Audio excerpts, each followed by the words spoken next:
సంక్షేమం పేరుతో పేదల అకౌంట్లో 10 రూపాయలు వేసి 100 లాగేయడం జగన్కు వెన్నతో పెట్టిన విద్య అన్నారు నారా లోకేష్. 5 ఏళ్లలో 9 సార్లు విద్యుత్ ఛార్జీలు పెంచిన జగన్ కరెంటు బిల్లు ఎక్కువ వచ్చిందనే సాకుతో సంక్షేమ పథకాలను కట్ చేస్తున్నారని మండిపడ్డారు. ఎవరి హయాంలో ఎక్కువ సంక్షేమం జరిగిందో చర్చించడానికి మేం రెడీ, మీరు సిద్ధమా అని సీఎంకు సవాల్ విసిరారు. మంగళగిరి నియోజకవర్గ ఎన్నికల ప్రచారంలో భాగంగా చిన్నకాకాని జూపిటర్ అపార్ట్మెంట్ వాసులతో యువనేత సమావేశమయ్యారు.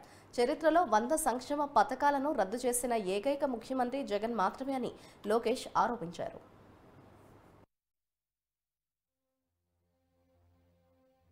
ఇప్పుడు 25 సంవత్సరాలు తల్లి, దయచేసి ఒక్కటే వినండమ్మా. 25 సంవత్సరాలు మీరు 2 కుటుంబాలను గెలిపించారు. 15 సంవత్సరాలు మురుగుడు హనుమంతరావు గారి కుటుంబం, 10 సంవత్సరాలు ఆయన ఎమ్మెల్యేగా ఉన్నారు, 10లో 5 సంవత్సరాలు మంత్రిగా ఉన్నారు. దాని తర్వాత కాండ్రు కమల గారు 5 సంవత్సరాలు, ఇప్పుడు ఆల రామకృష్ణారెడ్డి గారు 10 సంవత్సరాలు చేశారు. 20 సంవత్సరాలు మీ జీవితంలో మార్పు. నేను చేసిన సంక్షేమ కార్యక్రమాలు 10% అని వాళ్ళు చేశారు తల్లి. 25 సంవత్సరాలు మీరు అవకాశం ఇస్తారు. నేను ఓడిపోయాను, నేను ఇక్కడ పుట్టలేదు, ఇక్కడ పెరగలేదు తల్లి. కానీ ఎప్పుడైతే నేను ఇక్కడ పోటీ చేశానో మంగళగిరి నా సొంతం చేసుకున్నాను, కష్టపడ్డా. ఇతర నియోజకవర్గాలు ఎక్కడ జరిగిన విధంగా నేను చేశాను తల్లి. సో ముందర పని చేసాక మనసు ఉండాలి. అది క్షమించండి కానీ ఆల రామకృష్ణారెడ్డి గారికి లేదు, ఆ మనసు ఆయనకి లేదు.